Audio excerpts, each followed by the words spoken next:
त्याचा शोध देखील सुरू आहे. नक्कीच अत्यंत घृणास्पद असा हा मला असं वाटतं हा गुन्हा आहे. म्हणजे त्यांनी वेळीच ब्रेक मारला होता आणि त्याच वेळेला तो थांबला असता तिकडे, तर मला असं वाटतं आज ज्या आमच्या नाकवा वहिनी गेल्यात त्या आज जिवंत असत्या. कारण मी आत्ता त्यांचे पती त्यांच्याशी बोललो तेव्हा त्यांनी सांगितलं की ते स्वतः पहिले बॉनेटवर पडले. जेव्हा पाटनं धडक झाली तेव्हा ते स्वतः बॉनेटवर पडले, त्यांच्या अंगावर त्यांच्या पत्नी पडल्या आणि जेव्हा ब्रेक मारला त्यांनी तेव्हा ते दोघंही खाली पडले. हे फुटपाथच्या ह्या गाडीच्या ह्या साईडला पडले आणि त्या बिचाऱ्या चाकात अडकल्या. त्या चाकात अडकल्या असताना त्यांनी गाडी चालू केली नसती तर आज कदाचित त्यांचा जीव वाचला.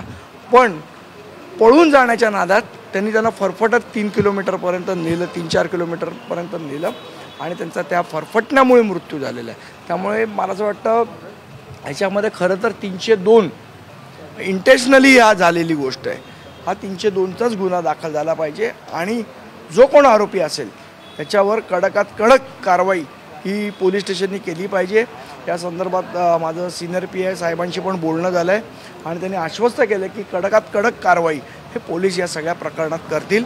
ते स्वतः जातीने या गोष्टीमध्ये लक्ष घालत आहेत. जो आरोपी आहे मिहीर शहा, त्यांचे वडील जर आपण पाहिलं तर पॉलिटिकल कनेक्शन समोर येत आहे. ते शिंदे गटाचे उपनेते आहेत. कुठलंही पॉलिटिकल कनेक्शन असेल तरी मला वाटत नाही कोणालाही स्पेअर केलं जाईल आणि आम्ही कोणालाही स्पेअर करायला देणार नाही. कुठलंही पॉलिटिकल कनेक्शन असेल तरी जो आरोपी आहे त्याच्यावर कडकात कडक कारवाई झाली पाहिजे.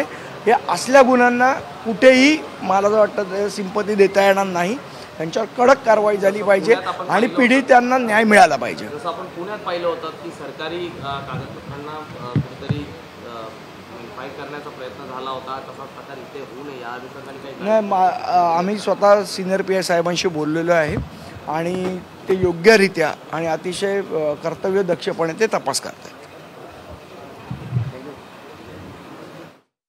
तर 302चा गुन्हा दाखल व्हावा अशी मागणी आता मनसेच्या संदीप देशपांडे यांनी व्यक्त केली. वरळी हिट अँड रन प्रकरणावरून मनसे आक्रमक झालेले आहेत. दोषींवर कडक कारवाई व्हावी असं सुद्धा संदीप देशपांडे यांनी म्हटलंय. तसंच पळून जाण्याच्या नादात महिलेचा जीव गेला असा दावा सुद्धा संदीप देशपांडे यांनी केलाय.